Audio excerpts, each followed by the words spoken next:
자, 여러분 안녕하세요. 김성교 교수입니다. 오늘은 이제 트로이 전쟁에 대해서 하겠습니다. 이게 이제 트로이 전쟁이 원인과 그 다음에 발단, 진행 과정, 그 다음에 그 이후의 내용까지 하면은 상당한 분량입니다.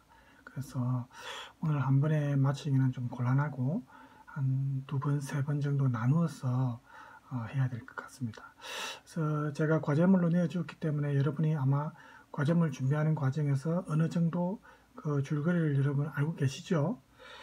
우리가 신화상의 줄거리로만 볼 때 이 트로이 전쟁의 원인이 사실은 제우스한테 있는데 너무 늘어난 인구 때문에 대지의 여신, 그러니까 제우스한테는 할머니뻘 되겠지만 대지의 여신 가야가 무겁다고 불평을 하니까 제우스가 인구를 줄이기 위해서 은밀히 트로이 전쟁을 계획했기 때문입니다.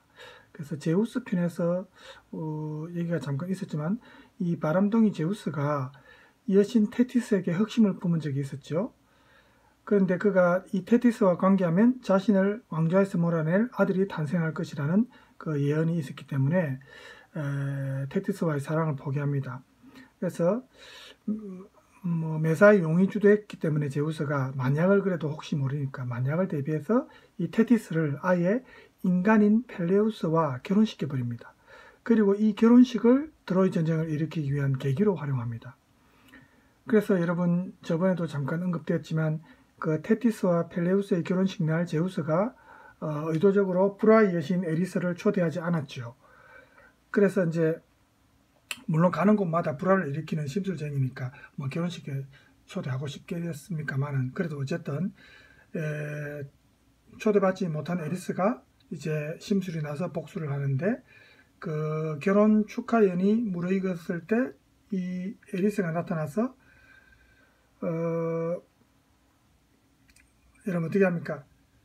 하객들 향해서 황금 사과 하나를 던지고 가죠.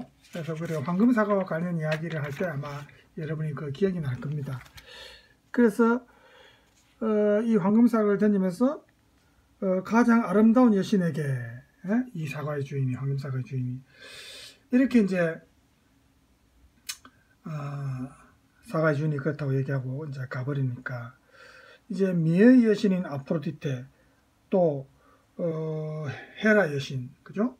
그 다음에 아테나 여신 이 서로 얼마나 막상막하의 물론 정숙미라든가 에로틱함이라든가 조금씩은 특징이 있지만은 서로 이제 자기가 그 황금 사과의 주인이라고 이제 그래서 이제 이 갈등이 있었을 때 이제 서로가 주인이라고 이제 이렇게 하다 보니까 그 누가 황금 사과의 주인인지 제우스한테 결국 판정을 요구하게 됩니다. 이때 이제 교활한 제우스가 기다렸다는 듯이 이걸 이미 예측했겠죠. 심판관으로 외부 인사를 자기가 어떤 판정을 내리든 나중에 자기가 나머지 두 명한테는 미움을 받을 수 있으니까 그죠?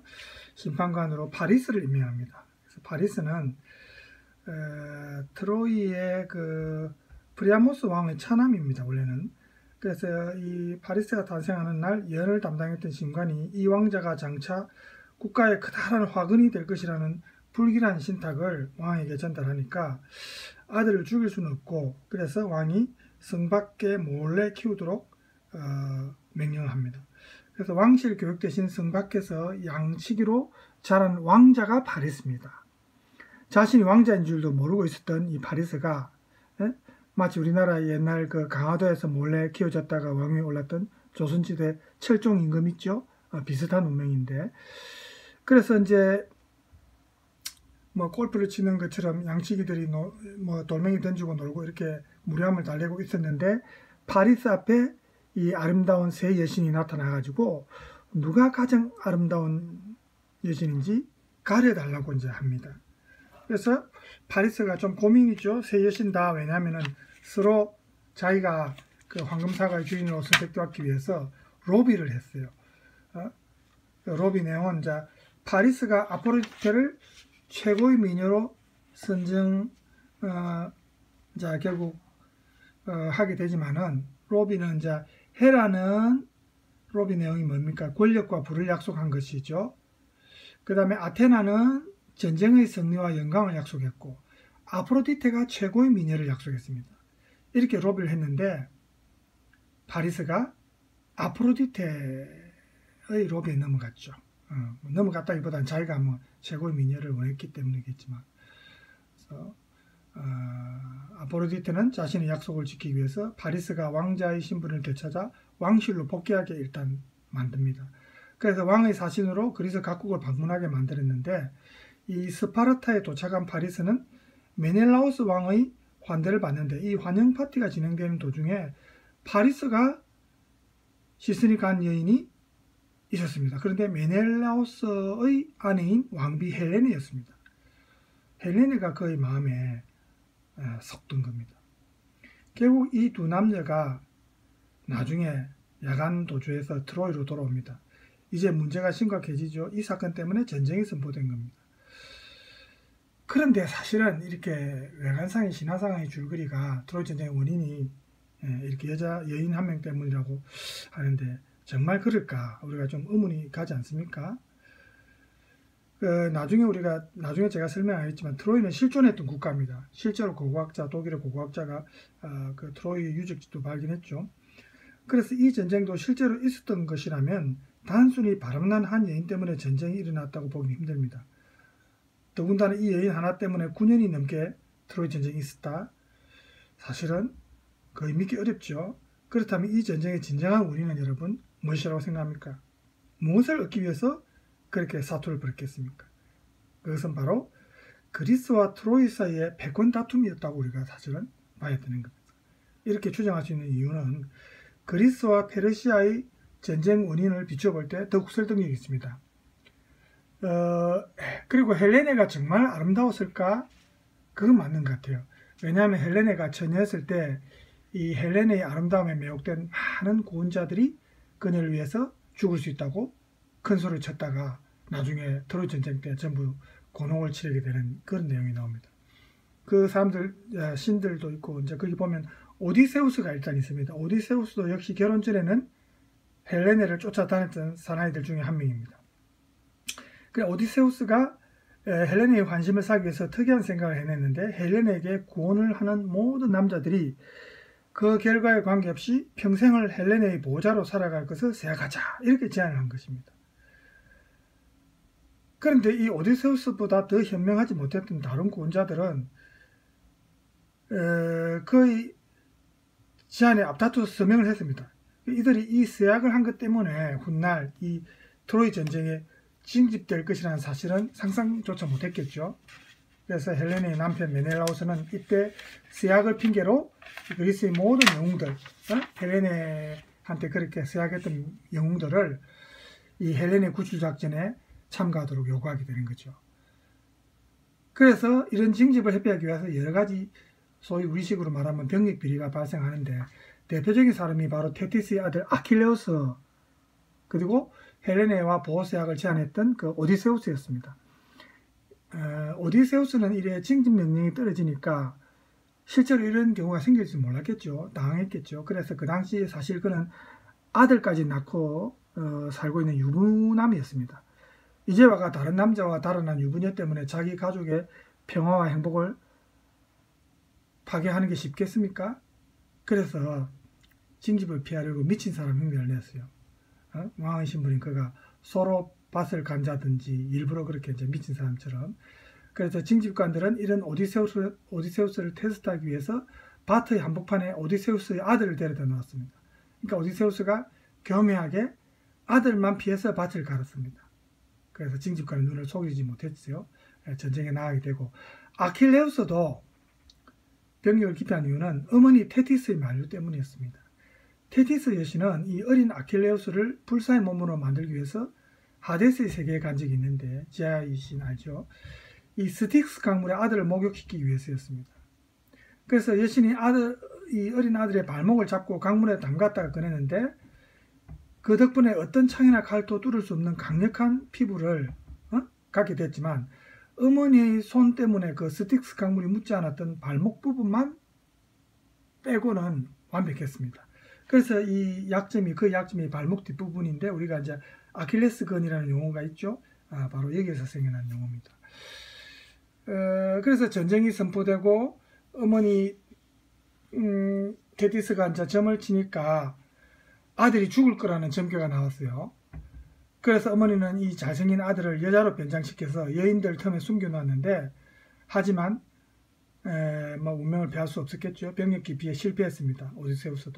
오디세우스가 실패한 것처럼 숨어있던 이 아킬레우스도 악착같이 찾아내었어. 아킬레우스도 결국 전쟁에 참여하게 됩니다. 그래서 이 어머니 점괘대로 나중에 전세에서 이제 죽는 거는 이 불사의 몸을 지닌 아킬레우스가 죽게 된 게 파리스가 쏜 독화살이 유일한 약점이었던 그 아킬레스의 발목에 명중했기 때문이죠. 사실 여기에서 우리가 어머니 테티스 책임도 있습니다. 강에서 목욕시킬 거면 전부 다 해야지 왜 그 발목만 남겨놓는 거죠. 그죠? 그것도 좀 그래요. 자, 그래서 이렇게 해가지고 이제 막 전쟁에 다 참여하게 되고 그 다음에 이제 아킬레우스는 자기 대신 출전했던 친구 파트로클로스가 트로이 영웅 헥토르에게 치명상을 입고 이제 전사를 하니까 굉장히 슬펐습니다. 식사도 안 하고 이때 아들을 위하여 나타난 테티스가 천상의 명공인 헤파이스토스가 제작한 특수 갑옷 아이기스를 전달해 줬는데 그래서 이 아킬레우스는 이미 불사의 몸이었지만 사실 특수 갑옷이 필요는 없는데 그죠? 갑옷이 아니라 사실은 특수 장화가 필요했는데 그죠? 어쨌든 이렇게 2년간의 준비 기간을 거쳐 9년 이상 지속하게 된 전쟁은 아직 시작되지는 않았는데 왜냐하면 그리스군 총사령관이었던 아가멤논에 관한 에피소드가 있습니다. 그리스 연합군이 트로이 원정을 위해서 이제 항구에 집결을 해 있었을 때 사냥을 나갔던 아가멤논이 멋진 사슴을 발견하고 활을 쐈는데 사슴이 죽었어요. 그런데 문제가 생긴 게 이때 저번에 아르테미스 신화 때 나왔지만 이 사슴이 아르테미스 여신에게 봉헌된 그런 영물이었습니다. 그래서 분노한 아르테미스 여신의 저주로 항구에 집결해 있던 그리스 병사들 사이에 역병이 돌았습니다. 그래서 당황한 아가멤논이 신관을 불러 해결책을 물어보니까 신관이 아르테미스 여신의 저주를 풀기 위해서는 죄를 지은 당사자인 아가멤논이 사죄하는 의미에서 그의 장녀인 이피게니아를 제물로 바쳐야 된다. 이렇게 말을 합니다. 아버지 입장에서는 얼마나 고민되겠습니까? 하지만 달리 방법이 없죠. 그래서 아가멤논이 아내에게 편지를 써가지고 진실을 말하면 아내가 딸을 보내지 않을 것이기 때문에 편지를 거짓말을 합니다. 전쟁을 시작하기 전에 이피게니아를 아킬레우스와 결혼시키기로 했으니까 빨리 딸을 좀 보내주시오. 이런 내용이었습니다. 그래서 영웅 아킬레우스의 아내가 된다는 말에 이피게니아는 너무 행복했겠죠. 그래서 이제 왔는데 그녀를 기다린 것은 예식장이 아니라 제단이었습니다. 그래서 꽃다운 나이에 사랑 한번 못해보고 제물로 바쳐지는 이 이피게니아의 눈가에 얼마나 뜨거운 눈물이 맺혔겠습니까? 그죠? 그래서 이 아르테미스의 가슴에, 이 여신의 가슴에 동정심을 일깨워서 아르테미스가 이피게니아를 구출해서 타우리스로 데려갑니다. 그래서 그 타우리스에서 이 이피게니아를 그 아르테미스 자신의 신전을 지키는 여사제로 만들었다고 합니다. 이거는 오페라로도 나오고 이 타우리스 이피게니아, 뭐 아울리스 이피게니아 해가지고 이 굉장히 문학 작품으로도 많이 이제 나옵니다. 그래서 이제 이 여러분이 양군의 진영을 보면 결국은 그리스 진영과 트로이 진영으로 나눌 수가 있는데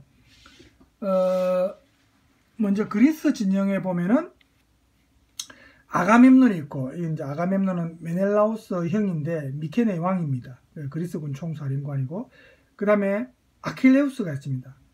이 펠레우스와 테티스의 아들인데 그리스 최고의 용장입니다. 그 다음에 오디세우스가 있습니다. 당대 최고의 지장입니다. 지적이다 이 말이죠. 트로이 전쟁 승리의 1등 공신이고 그 다음에 아이아스라고 있습니다. 괴력의 용장인데 머리는 조금 그렇게 뛰어나지 않습니다. 이 죽은 아킬레우스의 갑옷 아이기스가 오디세우스에게 수여되니까 화가 나서 자살했다고 합니다.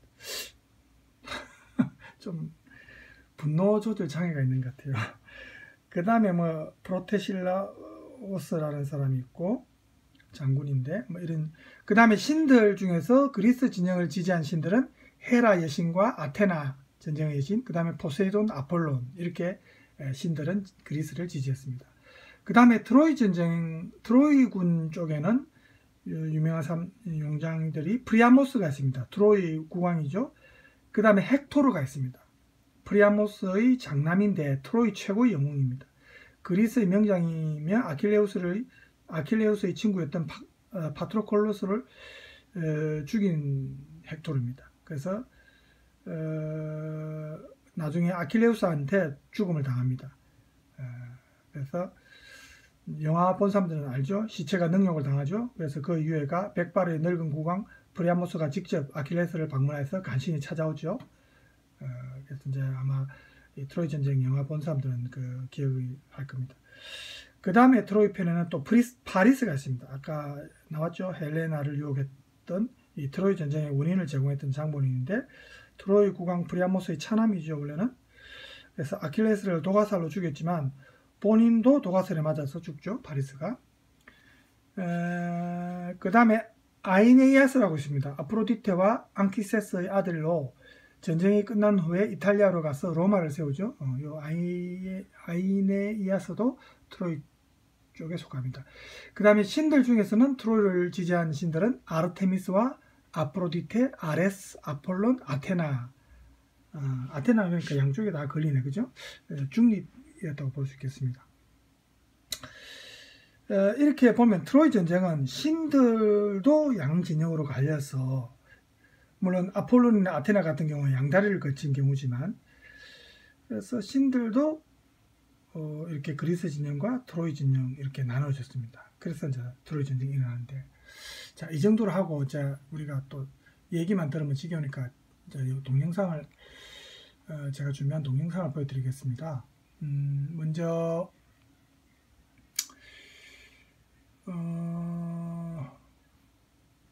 트로이 전쟁의 원인에 대해서 뭐 잠깐 제가 얘기했지만 한번 봅시다. 역사 속의 트로이 전쟁을 알아볼 텐데요. 신화 속에서 전해지는 트로이 전쟁과 영화 속에서 그려낸 트로이 전쟁의 차이점에 대해서도 함께 살펴볼 영화와는 생각이에요. 조금 차이가 있다 이 말이죠. 그런데 이 이야기가 조금 길어서 한 편의 영상에는 다 담지 못할 것 같아요. 그렇죠. 예. 여러 편에 걸쳐서 트로이 전쟁에 대해 오늘은 이제 이야기해볼까 여기서는 합니다. 원인입니다. 원인. 그리고 마지막 시간에는 과연 전쟁의 진짜 원인이 무엇인지에 대해서도 함께 이야기해 볼 생각이에요. 마지막 시간까지 저와 함께합니다. 그리고는 바로 전투에서 희생된 병사의 시체를 비춘 강력한 첫 장면과 함께 영화에 아킬레우스와 미케네 왕인 이 아가멤논의 관계를 보여줘요. 브래드 피트죠. 이 둘은 영화 내내 그리 사이가 좋지 못한데 첫 장면에서 미리 이 둘의 관계를 암시해주는 것 같아요. 아무래도 영화 트로이의 주인공은 아킬레우스이고 영화 속에서 그의 감정들이 극의 흐름에서 굉장히 중요하기 때문에 영화에서는 아킬레우스가 그의 감정선에 영향을 미치는 이 아가멤논과의 관계를 사실은. 미리 드러내는 듯합니다. 그리고는 바로 트로이 왕자들이 스파르타를 방문하는 장면으로 신이 전환이 돼요. 영화는 전쟁에 지친 스파르타 왕 메넬라우스가 당시 신흥 강국이었던 트로이와 동맹을 체결하고 이를 축하하기 위해 트로이의 두 왕자가 스파르타를 방문하는 것으로 표현했어요. 그리고 트로이 전쟁의 결정적 원인이 헬레네죠. 스파르타의 왕비 헬레네와 트로이의 왕자 파리스가 바로 이 동맹의 축하 연회에서 사랑에 빠지게 됩니다. 그런데 이 장면은 신화의 내용과는 조금 거리가 있어요. 이러한 차이는 아마도 영화의 원활한 진행을 위해 편집된 구성이라는 그렇죠? 원래 생각이 파리스는 들어요. 신화 속에서 양측이었죠. 두 사람이 사랑에 빠지게 된 이유가 사실 굉장히 길거든요. 그래서 아마 영화의 러닝타임을 고려한 편집이 아니었을까 하는 생각도 해봅니다. 그리고 사실 더 그럴싸한 이유는 이 트로이 전쟁을 실제 역사적 사건이라는 가정하에 신화적인 요소들을 되도록이면 배제했다는 느낌이 무엇보다 가장 크고요. 그렇다면 신화 속에서는 이 두 사람의 관계가 어떻게 시작되었을까요? 이제 황금사과 관련 얘기가 나오죠. 아킬레우스의 부모인 바다의 여신 테티스와 펠레우스 왕의 결혼식 날 많은 신들과 요정들이 초청되었는데요. 불화의 여신이었던 에리스는 초대받지 못했어요. 알죠? 예. 아프로디테 조금 여신이 지났습니다. 바로 이 황금사과의 주인이라며 다투기 시작했어요. 새 여신이 그죠? 한다고 주장했어요. 당시 파리스는 좀 건너뛰겠습니다. 트로이를 몰락시킬 것이라는 그 불행한 운명을 가지고 태어났기에 트로이의 왕자였음에도 불구하고 트로이에서 멀리 떨어져서 목동으로 지내고 있었어요. 그렇죠? 파리스가 결정을 내리기 전 이 세 명의 여신은 파리스에게 조용히 아주 조용히 속삭였어요.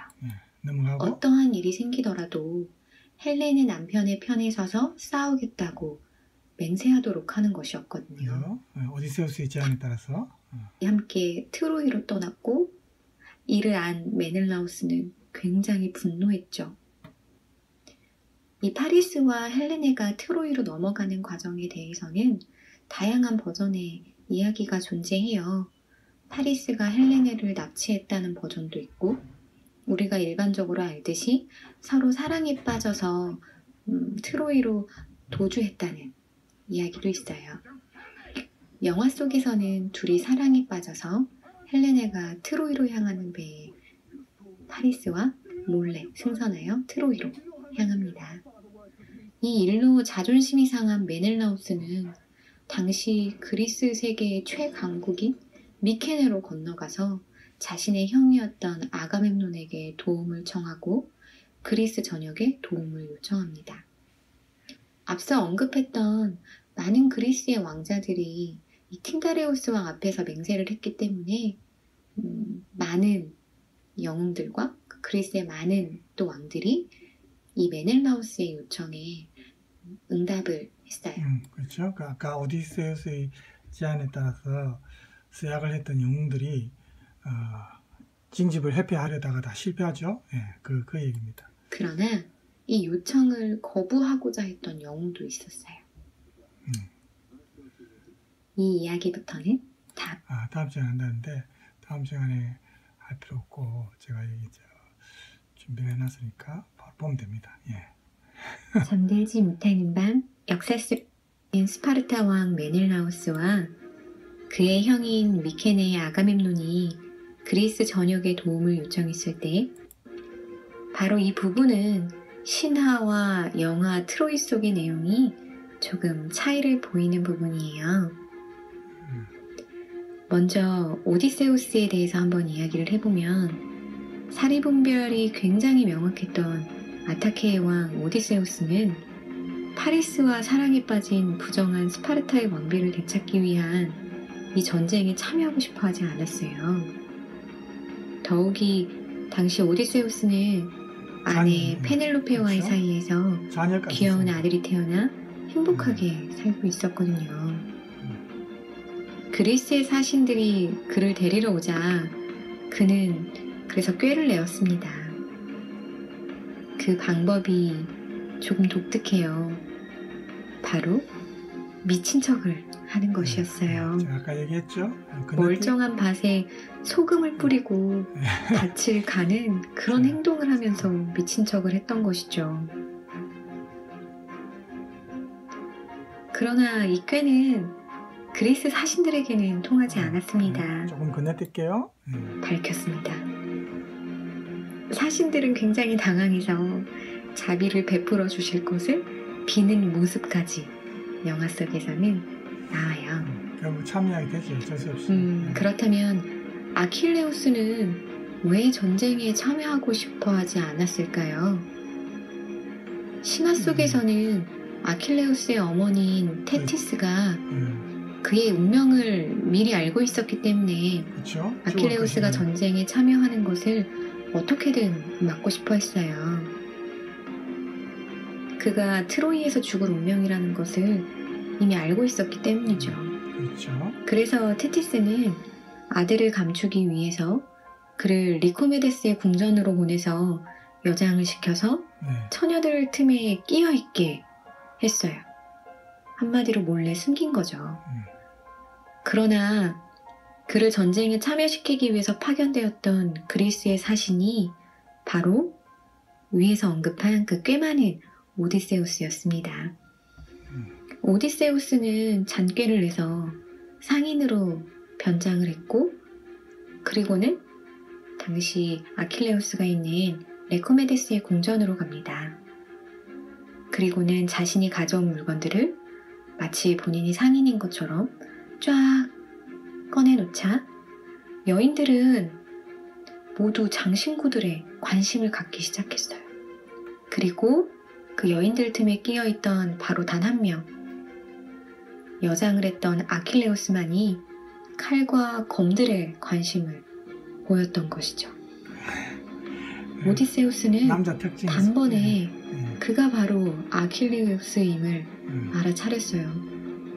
그렇게 되니. 그래서 아킬레우스는 어머니의 반대에도 불구하고 전쟁에 참여하게 됩니다. 그렇죠. 더 이상 회피하기 힘들죠. 그런데 오히려 전쟁에 참여하도록 조언을 해요. 어머니와 이제 아킬레우스입니다. 만약에 아킬레우스가 전쟁에 참여하지 않는다면 자식을 낳고 행복하게 살 수는 있지만 그 자식들이 죽고 나서는 아킬레우스인 너를 기억할 수 있는 사람은 아무도 없다.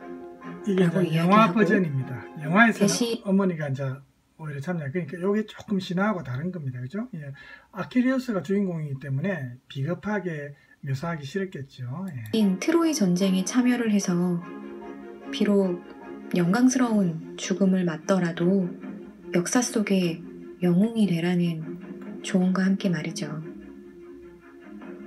이렇게 영화 속에서는 오히려 어머니가 아킬레우스에게 전쟁에 참여하도록 설득하는 것으로 나와 있어요. 그래서 신화 속과 영화 다르죠? 속에서는 굉장히 큰 차이를 보이고 있는 거죠. 결국 오디세우스와 아킬레우스는 전쟁에 참여를 하기로 결정을 했고 드디어 그리스 연합군은 트로이로 향합니다. 바로 이 트로이는 다다넬스 해협 입구에 위치한 청동기 문명이었고요. 하일리히 슐리만의 발굴로도 굉장히 유명한 문명이죠. 슐리만의 트로이 발굴에 대해서 잠깐 이야기를 해보면 많은 학자들이 사실 이 트로이를 단순히 신화 속의 도시로 여겼는데 슐리만은 자신의 꿈이기도 했고 로망이기도 했던 그 호메로스의 일리아드 속에 있는 트로이가 실제로 존재했을 것이라고 믿고 있었어요. 그래서 1871년 슐리만은 터키 정부의 허가를 받아서 발굴을 시작했습니다. 그런데 발굴을 시작하고 2년이 지나도록 트로이의 흔적을 찾기가 어려웠어요. 그래서 발굴 기한이 한 달여 남았을 1873년 5월에 드디어 하일리 슐리만은 술잔과 목걸이, 팔찌 등을 발굴했습니다. 사실 이 슐리만의 발굴 과정도 그리고 이 발굴의 결과물들을 발표하는 과정도 굉장히 많은 논란거리가 있어요. 그러나 어쨌든 이 슐리만의 발굴로 인해서 많은 사람들이 트로이 문명에 관심을 갖게 된 건 명백한 사실이긴 하죠. 다시 트로이 전쟁 이야기로 돌아와서 그리스 연합군들이 트로이로 향하는 배에 몸을 싣고 바다를 건너고 있을 때 갑자기 강풍과 함께 파도가 몰아치기 시작해요. 그래서 계속해서 북풍이 불어닥치자 이 그리스 연합군들은 아울리스 근처에서 빠져나오지 못하는 신세가 됩니다. 그런데 갑자기 그리스인들에게 왜 이런 시련이 왔을까요? 아까 제가 얘기한 거 기억나죠? 그리고 그리스 연합군은 그렇다면 무사히 트로이에 도착할 수 있을까요? 사실 여기에는 또 한 가지의 신화가 더 존재해요. 그리고 이 부분은 자, 이 부분은 조금 이따 하겠다 이 말인데 바로 제가 보여드리겠습니다. 자. 알지 못하는 밤 역사 드디어 수천 척의 그리스 함대가 트로이로 향했잖아요. 이 과정에서 그리스라고 생각할 수도 있겠지만 신들의 나라에 사는 그리스인들은 이 역시도 신의 의지에 의한 것이라고 생각을 했어요. 그리고 예언자 칼카스는 자신이 받은 신탁을 그리스인들에게 이야기하기 시작했죠. 지금처럼 그리스인들이 고통받는 이유가 바로 아르테미스 여신이 화가 났기 때문이라는 것이었는데요. 그리스 병사들이 여신이 시간 관계상 결국 아가멤논은 이피게네이아를 신의 제물로 바치기로 결정했고 이피게네이아를 아킬레우스와 결혼시키려고 하니 딸을 아울리스로 보내라고 편지를 썼고 거짓 편지 써죠? 결국 이피네게이아는 아르테미스 여신의 제물로 바쳐졌고요. 그녀의 죽음으로 북풍도 잠잠해졌어요. 사실 이 부분에서도 여러 작가들의 버전이 존재하는데요. 그렇죠. 그 중에는 이 아르테미스 여신이 이피게네이아를 구하고 그 대신 사슴을 제물로 삼았다는 버전도 존재해요. 이제 우리가 개인적인 바람으로는 이 이야기가 더 와닿습니다. 어쨌든 잠잠해진 북풍 속에서 그리스 군대는 순조롭게 트로이로 도착합니다. 그리고 드디어 트로이 땅에 발을 내디뎠어요. 영화 트로이에서 가장 먼저 트로이에 상륙한 사람은 바로 영화의 주인공인 아킬레우스인데요. 신화 속에서는 조금 다른 이야기가 펼쳐져요. 가장 먼저 트로이에 상륙한 사람이 이 아킬레우스가 아니라 프로테실라우스라는 영웅이었거든요. 이 프로테실라우스는 굉장히 용감한 영웅이었습니다. 왜냐하면 가장 먼저 트로이에 도착한 사람이 가장 먼저 죽게 될 것이라는 신탁이 있었고 이 신탁을 모든 그리스의 군인들이 알고 있었거든요. 프로테실라우스도 이것을 알면서도 그 두려움에 맞서 자신이 가장 먼저 트로이 땅을 밟았던 거예요. 결국 그는 신탁대로 트로이 병사들에 의해서 가장 먼저 죽음을 맞이했습니다. 그렇죠. 나중에 그 아내도 죽은 남편과 만나기 위해서 이제 자기를 하죠. 그리스 병사들은 그의 용감함에 경의를 표했고요. 신들 역시도 그의 용기를 인정해 주었습니다. 그러나 그의 죽음을 인정할 수 없는 한 사람이 있었어요. 자기 부인이죠. 바로 그의 부인인 라우다미아였습니다. 프로테실라우스의 죽음을 높이 샀던 신들은 헤르메스로 하여금 슬퍼하는 라우다미아에게 프로테실라우스의 모습을 마지막으로 한 번 더 보여주기 위해서 그를 잠시 죽은 자의 세계에서 현실 세계로 데려오도록 했어요.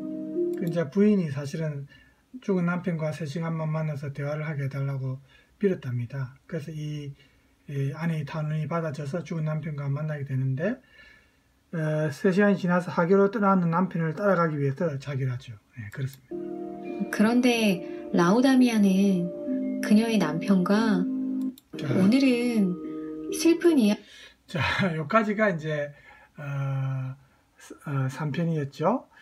그 다음에 이제 뭡니까 3편 끝나고 이제 4편을 해야 되는데 잠깐만요. 4편이 시간이 여기서 오늘 끝을 낼까요? 자꾸 지금 34분. 제가 이게 이제 동영상을 미리 찾아놨었거든요. 오늘 4편까지 할까 싶습니다. 지금 35분인데 막 그렇게 길지 않으니까 영화를 통해서 이제 우리가 이렇게 보면은 조금 더 지루하지가 않기 때문에 그래서 제가 이렇게 잠들지 못하는 밤. 자, 네, 이제 예고도 했고 첫 시간에도 잠깐 언급했었던 아킬레우스와 아가멤논의 갈등에 대해서 한번 이야기를 해볼까 합니다. 이 둘의 갈등에 있어서 사실 항상 빠지지 않고 등장하는 문제가 바로 이 여인들에 대한 이야기예요. 영화 트로이에서는 첫 전투에서 승리한 그리스군이 이 아폴론 신전을 약탈하면서 신전의 여사제이자 이제 트로이 왕족이었던 브리세이스가 포로로 잡히게 되었고, 그리고 아킬레우스에게 이 브리세이스가 주어지게 되었죠. 브리세이스가 포로로 잡히는 과정에서 이 아킬레우스가 또 그녀를 영화에서는 도와주기도 합니다. 어쨌든 처음에는 이 브리세이스가 아킬레우스를 완강하게 거부를 해요, 영화 속에서. 그렇지만 결국에는 둘이 사랑에 빠지고, 그리고 이 과정에서도 아킬레우스와 아가멤논 사이에서의 그런 갈등이 이제 나타나게 돼요. 아가멤논은 자신의 명을 잘 따르지도 않고 또 자신을 비아냥거리기까지 하는, 사실 아킬레우스가 마음에 들지 않았고요. 또 여기에 아킬레우스가 전투도 잘하고 그리고 또 많은 인기까지 누렸잖아요.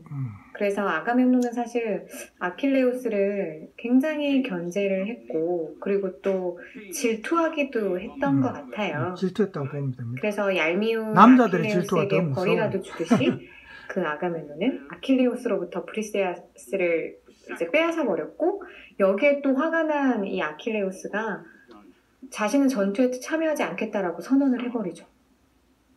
그런데 어떻게 된 일일까요? 분명히 아킬레우스는 전투에 나서지 않겠다고 얘기했는데 그의 갑옷을 입은 인물이 헥토르와의 전투에 나와서 헥토르와 싸웠고 결국 헥토르에 의해서 죽음을 맞이하게 돼요. 과연 헥토르는 진짜 아킬레우스를 죽인 걸까요? 이 장면에 대한 이제 이야기, 그리고 신화 속에서는 어떻게 쓰여져 있는지는 이제 다음 시간에 한번 자세하게 이야기를 같이 해볼게요. 다시 이제 아킬레우스와 아가멤논의 이야기로 돌아와서 이제 신화 속 이야기를 한번 해보려고 해요. 과연 영화와 신화가 조금씩 차이가 있습니다. 사실은 그죠? 우리는 신화 중심으로 줄거리를 알고 있는데 영화는 또 영화 러닝타임도 있고 그 영화의 어떤 흥미적인 요소를 배제할 수 없으니까 그죠? 아킬레우스 사이에서의 어떤 갈등이 있었고 또 여인들과의 문제 속에서의 어떤 차이점이 있는지 우리 한번 이야기를 같이 해볼까 합니다. 앞서 이야기한 영화 속 내용과 신화 속 이야기는 좀 차이가 있어요. 심지어 영화 트로이에서는 신화 속 2명의 여인을 브리세이스 1명으로 압축해 놓기까지 했어요. 신화 속 그리스 병사들은 트로이에 도착을 해서 많은 도시들을 약탈을 해요. 영화 속에서는 단편적인 모습만 비춰졌지만 신화 속에서 보면 이 트로이에 있던 굉장히 많은 도시들을 약탈을 했고, 그리고 이제 거기에 살고 있었던 여성들과 또 많은 아이들을 이제 노예로 삼아요. 옛날 전쟁은 다 그리고 그렇죠. 아가멤논은 트로이 남쪽에서 온 아름다운 이제 크리세이스라는 여인에게 매혹됩니다. 크리세이스는 아폴론의 사제인 크리세스의 딸이었죠. 이 크리세이스는 영화 속에서는 이제 나오지 않는 인물이에요. 그렇죠? 그래서 이 크리세이스에게 빠져 있었던 아가멤논, 이 장면은 나오지 않았죠, 영화 속에서. 반면에 아킬레우스는 이제 리트네 소스에서 잡혀온 브리세이스를 좋아했습니다. 브리세이스는 이제 영화 속에서도 등장하는 인물이에요. 아까 등장했죠. 아킬레우스는 브리세이스의 남편, 부모, 형제 모두 죽이고 그녀를 사실 데려온 거였어요.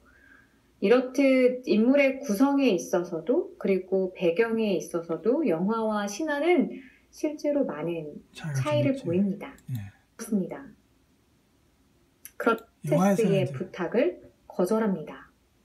그리고 이 사실을 안 크리세스는 아폴론 신에게 기도를 했죠. 지금 이제 영화 내용이죠. 아폴론 신의 사제인 자신을 모욕한 그리스인들을 처단하시고 그리고 아폴론의 화살이 그리스인들을 향해서 내리기를 기도했어요.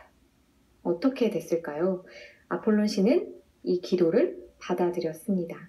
그래서 아폴론 신은 그리스 진영을 향해서 전염병이 묻은 화살을 쏘아붙이기 시작을 했고 많은 그리스인들이 이 전염병에 의해서 밤낮 없이 이제 죽어나갔어요. 그래서 이 화장하는 불길, 이 시체를 화장하는 불길로 그리스 진영은 활활 타오르기 시작합니다. 크리세스의 기도대로 된 것이죠. 지금 그리스 진영에서 일어나는 사건을 일련의 그런 어떤 과정을 모두 알아차린 이 아킬레우스는 아가멤논에게 굉장히 화가 났죠. 왜냐하면 결국에는 아가멤논이 크리세스에게 딸을 돌려주지 않았기 때문에 일어난 일이라고 알았기 때문에 아킬레우스는 굉장히 화가 났고 아가멤논에게 당장에 크리세스에게 돌려보내라고 이제 소리를 지르기 시작했죠. 여기에 아가멤논은 어떻게 했을까요? 아가멤논은 아킬레우스에게 화를 냅니다. 아니, 어린 놈이 자신을 가르치려 든다면서 굉장히 화를 냈어요. 그러면서 아킬레우스가 이제 기저귀를 차고 있을 때 본인은 전장을 누비면서 많은 사람을 죽였다면서 감히 어린 네가 나를 능욕하느냐라고 하면서 화를 내기 시작했죠. 아킬레우스보다 요즘 한국에서 유행하는 얘기 있잖아요. 라떼는 말이야. 근데 이 라떼는 말이야가 이 당시에도 있었던 것 같아요. 아가멤논이 라떼는 말이야. 유튜브도 조금 네가 기저귀를 차고 있을 때 나는 많은 사람을 죽이면서 전장을 누볐어. 라고 이야기를 하면서 잠깐 건너뛰고 얘기도 하죠. 영화에서도 아가멤논이 아킬레우스한테 화가 날 거야. 그리고 내 휘하의 군사들도 이제 전투 안 할 거야. 라고 선언을 하게 되는 거죠. 어쨌든 이제 아가멤논은 아폴론 또 신을 달래야 했기 때문에 이제 결국 크리세스의 딸이었던 크리세이스와 그리고 아폴론에게 제물로 바칠 많은 선물들, 특히 이제 양을 100마리를 준비를 해서 배에 실어요. 그리고 그 이제 뒤에 일처리를 굉장히 현명한 오디세우스한테 맡깁니다. 그래서 이제 오디세우스는 이제 사제인 크리세스가 있는 곳으로 찾아가서 그에게 딸을 돌려주고 그리고 이제 크리세스는 아폴론 신에게 그리스인들에게 내린 벌을 거두어 달라고 다시 빌었죠. 그러자 굉장히 신기하게도 그리스 신영에서 돌고 있었던 전염병들이 이제 모두 사라지게 됩니다. 그래서 아까 신들이 이 그리스 진영과 트로스 진영으로 많이 나눠서 싸웠지만 이 아테나나 아폴론 이 양다리 조금 걸친 신들도 있습니다. 그래서 신들도 좀 오락가락해요, 그죠? 완전히 한쪽 편만 계속 든 건 아니고 그래요. 우리가 이제 오늘 살펴본 것처럼 아킬레우스하고 아가멤논 사이의 갈등을 이제 다루는 부분에서 사실 굉장히 많이 조명이 되는 부분이 이 여인들에 대한, 그러니까 트로이 여인들에 대한 내용이죠. 영화에서도 중요하게 다뤄지는 부분이기도 하고, 그렇다면 이러한 영화와 신화가 얼마나 다를까? 오늘은 바로 이제 그거에 대해서 한번 이야기를 해봤어요. 자, 그러면 하나만 더 보고 이제 마치겠습니다. 시간이 벌써 43분이네요. 잠들지 예. 지난 시간에는 아킬레우스와 아가멤논의 갈등에 대해서 이야기를 했었잖아요. 오늘은 이제 먼저 지난 시간에 예고했던 대로 과연 헥토르에게 죽임당한 이가 정말 아킬레우스였을까? 그 정답에 대해서 알려드릴게요. 아킬레우스는 아가멤논과의 갈등으로 전쟁에 참여하지 않겠다라고 딱 선언을 했었잖아요. 그리고 나서 몇 날 며칠을 자신의 막사에서 시간을 보냅니다. 여러분도 추측이 가능하시겠지만 아킬레우스가 없는 그리스군은 과연 어떻게 되었을까요? 네, 당연히 고전을 면치 못합니다. 그리고 이러한 그리스군의 어려움은 사실 아킬레우스의 어머니 테티스와 그리고 신중의 신, 이 제우스의 역할도 좀 컸어요. 이전 영상에서도 말씀드렸듯이 영화 트로이는 신화적인 요소들을 많이 제거했기 때문에 트로이 전쟁과 그 전투들을 묘사하는 그런 씬들에서 신들의 역할이 사실은 전혀 드러나지 않고 있거든요. 그렇지만 실제로 신화 속에서는 이러한 뭐 다양한 일상들 뿐만이 아니고 전투와 전쟁 역시도 이 신들의 참여와 역할이 굉장히 두드러집니다. 당시 상황 역시 그 헥토르가, 신들의 역할이 한 몫을 했던 것이죠. 헥토르가 이제 그 아킬레우스한테 사실은 죽게 되는데, 이 그리스의 명장이었던 헥토르가 아킬레우스의 친구 파트로클로스입니다. 아까 이름 제가 잠깐 기억 안 하는데 파트로클로스를 죽였기 때문에, 그래서 이제 아킬레우스한테 죽음을 당하는 거죠. 그죠? 예, 그거네. 그래서 아킬레우스의 어머니인 테티스 역시 여신이고요. 그쵸? 자신의 아들을 이제 모욕한 아가멤논에게 분노했고요. 그래서 제우스를 찾아가서 트로이인들의 승리를 빌었습니다. 그리고 이 장면, 이 신화 속 장면은 바로 장 오기스트 앵그르에 의해서 그림으로도 굉장히 잘 묘사가 되어 있죠. 예. 그 그림이 바로 유명한 제우스와 테티스입니다. 테티스의 신이고 제우스. 제우스는 테티스의 부탁을 거절할 수가 없었어요. 그래서 결국 제우스는 이 테티스의 부탁을 들어주었고, 제우스의 계략으로 이후에 벌어진 그리스군과 트로이군들 사이의 전투에서는 그리스군들이 대패를 맛보게 됩니다. 트로이군은 환희에 휩싸였지만 그리스 진영에서는 비탄과 절망만이 남았어요. 그리고 그리스 내부에서는 당연히 이런 이제 얘기가 나오기 시작하죠. 아가멤논이 아킬레우스를 화나게 했기 때문에 아킬레우스가 전투에 참여하지 않았고, 오디세우스고 결국 이런 결과가, 즉 아킬레우스가 전투에 참여하지 않았기 때문에 그리스인들이 패배했다라는 주장이 굉장히 이제 많이 나오기 시작을 해요. 그리고 아가멤논 역시도 아킬레우스 없이 그리스군이 승리하기에는 조금 힘이 붙인다는 사실을 잘 알고 있었고요. 그래서 결국 아가멤논은 이 브리세이스를 아킬레우스에게 돌려보내겠다고 이야기를 하고요. 그리고 이 브리세이스와 함께 또 굉장히 많은 선물을 함께 주겠다고 약속을 했습니다. 다만 이제 조건은 아킬레우스가 전장으로 돌아온다면 말이죠. 그러나 화가 굉장히 단단히 난 이 아킬레우스는 아가멤논의 제안을 단칼에 거절했어요. 그러면서 이집트의 모든 보물을 가져오더라도 자신을 살 수는 없을 것이다 라고 이야기했습니다. 그러는 사이 그리스군은 다시 한번 트로이군에게 대패하게 돼요. 그리고 이러한 상황을 지켜보던 이가 한 명 있었습니다. 바로 아킬레우스의 절친인 파트로클로스였어요. 파트로클로스는 공포에 질려서 연패를 당하고 있는 자신들의 아군을 보았고, 그리고 생각을 했죠. 아무리 아킬레우스를 위해서라지만 죽어나가는 아군을 보면 더 이상 이 전쟁터에서 우리만 이렇게 떨어져 있을 수는 없겠다. 그런 생각을 하게 되었어요. 그래서 파트로클로스는 아킬레우스에게 한 가지 제안을 합니다. 아킬레우스, 네가 전장에 나갈 수 없다면 그럼 차라리 나에게 갑옷을 빌려달라 라는 부탁이었어요. 자신이 아킬레우스의 갑옷을 입고 전투에 나가면 트로이인들은 이 파트로클로스를 아킬레우스로 착각을 하게 되고 굉장히 이제 패닉 상태에 빠지겠죠? 저 대단하고 두려운 존재인 아킬레우스가 다시 전투에 나오다니 굉장히 두려워서 아마 공격을 멈출 것이다 라고 생각을 했던 것이죠.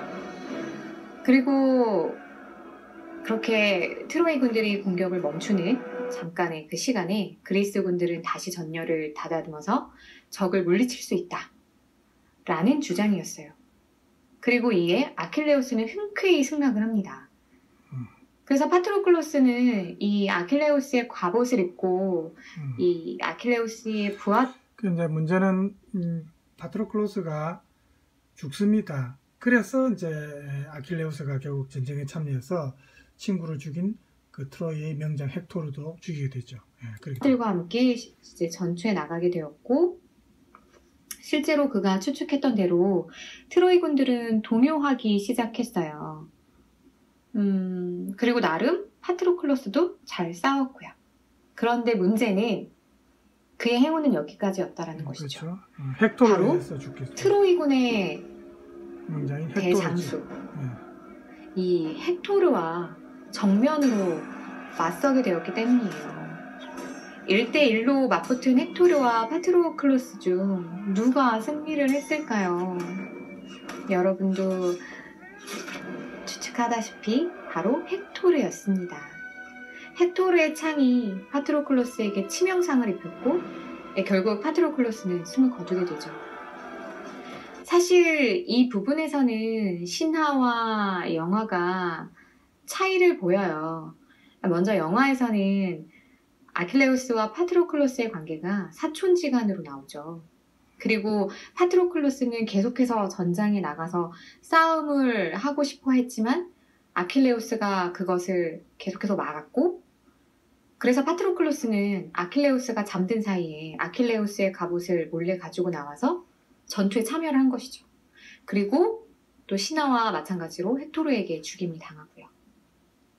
자, 이제 자신이 아끼는 파트로클로스가 헥토르에게 살해당했다는 사실을 알게 된 아킬레우스는 그래서 이제 아킬레우스가 결국 참여하게 되고 헥토르를 죽이게 됩니다. 오늘 거기까지만 봅시다. 여기까지만 보고 여러분 안녕. 분들이 이제 저희 채널을 구독해 주셨어요. 결국 헥토르에게 죽임 당하였죠. 날이 아킬레우스에게 당도했습니다. 친구가 죽은 건 이제 슬픈 소식을 아킬레우스가 들은 알고 참여하게 됩니다. 이렇게 그를 움직이게 한 것은 아가멤논의 사과도 아니었고 친구 죽음이죠. 회유도 아니었고 바로 자신 절친인 파트로클로스의 죽음이었던 것이죠. 결국 아킬레우스는 자신의 원수인 이 헥토르와 마주하게 대결 됩니다. 장면이죠. 당대 최고의 장수 2명이 마주한 것이죠. 과연 이 전투의 결과는 어떻게 되었을까요? 봐서 알죠? 이는 신들도 이미 알고 있었던 결과였어요. 지난 시간에도 잠깐 말씀을 드렸지만 영화 속에서는 신화적인 부분들을 많이 이제 배제를 했기 때문에 많이 나오지 않지만 실제로 신화 속에서는 이 트로이 전쟁도 이 신들의 한 영역이기도 했어요. 그래서 당연히 이 최고의 두 장수인 아킬레우스와 헥토르의 전투의 결과도 신들도 이미 알고 있었습니다. 특히 신 중의 신인 바로 제우스는 자신의 황금 저울에 이제 한쪽에는 헥토르의 죽음을 달고 또 다른 한쪽에는 아킬레우스의 죽음을 이제 올려놓았어요. 그러자 바로 이 헥토르의 죽음 쪽 저울이 내려앉았습니다. 그 얘기는 바로 이 전투에서의 결과는 헥토르의 죽음으로 끝을 맺을 것이다라는 걸 암시하는 것이었죠. 네, 진영으로 복귀하게 됩니다. 이거는 마치 처참하게 죽음을 맞이한 헥토르를 모든 명령하죠. 이들에게 이제 보여주고 결국 그에게 모욕을 준 행위였던 것이죠. 그런데 여러분, 아킬레우스에게 이렇게 자신의 행동은 사실 원한을 갚기 위한 것이라고 할 수 있지만 반대로 이 상황을 정말 마음 아프게 바라볼 사람이 있었겠죠. 네, 바로 헥토르의 가족들입니다.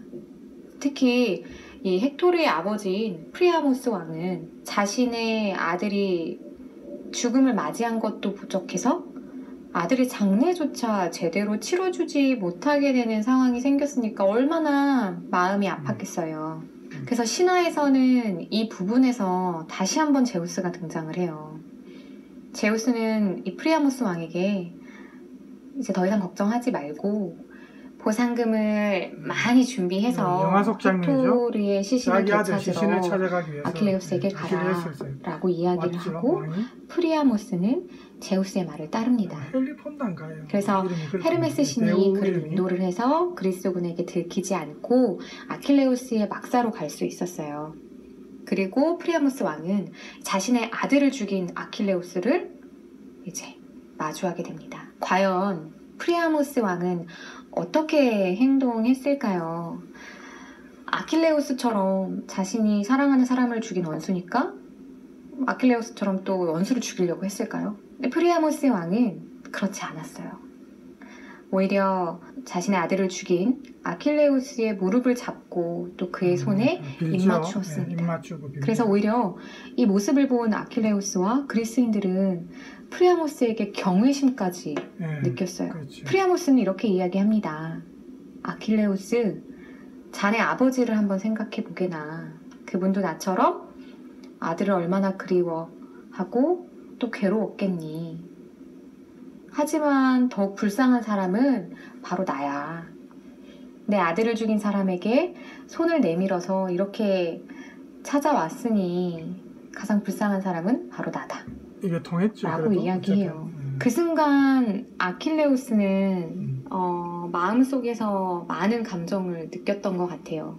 그래서 결국 프리아모스 왕의 부탁을 받아들여서 헥토르의 시신을 왕에게 다시 돌려줍니다. 이 트로이인들이 굉장히 또 좋아하고 존경했던 인물이 헥토르였기 때문에 많은 트로이인들은 헥토르의 죽음에 굉장히 슬퍼했어요. 그리고 아흐레 동안 총 9일 동안 이 헥토르를 애도한 후에 그의 장례식을 치러 주었습니다. 사실 영화에서도 이 프리아모스와 아킬레스가 그러니까 대화를 나누는 그 장면이 굉장히 잘 묘사가 되어 있죠. 특히 이 프리아모스 왕을 연기했던 피터 모툴이라는 배우의 그런 눈빛과 아들을 잃은 그 슬픔의 눈빛과 그 표정은 자신이 이제 적군의 왕이라는 신분을 떠나서 아들을 잃은 한 아버지의 그런 슬픔을 굉장히 절제되게 잘 표현을 했어요. 그래서 저는 개인적으로 이 장면, 영화 속의 장면이 참 인상 깊었던 또 부분이기도 해요. 오늘 이제 우리가 가지고 왔던 이 호메로스의 일리아스는 사실 이 헥토르의 장례식과 함께 끝이 나요. 그래서 어떻게 보면 트로이 전쟁 신화에서 가장 핵심이라고 할 수 있는 이 이후의 트로이 성의 함락 부분이라든지 그런 내용들은 이 호메로스의 일리아스에 실려 있는 것이 아니고 베르길리우스의 아이네아스라든지 기원전 5세기 비극 작가인 소포클레스의 비극을 통해서 파악을 할 수 있습니다. 그렇죠? 그래서 이제 자, 그 내용은 이제 다음 시간에 하겠습니다. 지금 시간이 58분, 1시간 가까이 되기 때문에 오늘 수고하셨고, 트로이가 이제 성이 함락되는, 아킬레스가 죽고 트로이 성이 함락되는 내용은 다음 시간에 하도록 하겠습니다. 오늘 조금 길었죠? 자, 여러분 수고하셨습니다. 다음 시간에 또 뵙겠습니다.